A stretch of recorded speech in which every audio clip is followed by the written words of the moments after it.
Hey guys, wanna delete Google Drive files forever on your phone? Let me show you how easy it is, so follow along this simple step-by-step tutorial, and now let's get started. First off, open Google Drive on your device and now go to the Home tab or to the Files tab.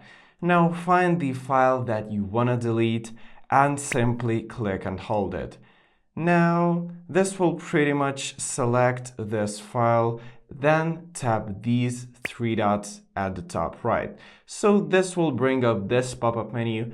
Just swipe up and scroll down to the bottom and click the Remove option. Then confirm by tapping the Move to Bin option. So what also you want to do is, if you want to delete multiple files on your Google Drive, just again select the file that you want to delete, select the other one, and then again click on three dots at the top right. Again, swipe up, scroll down, and tap that Remove option at the bottom. So also let me show you how to delete files directly from your phone.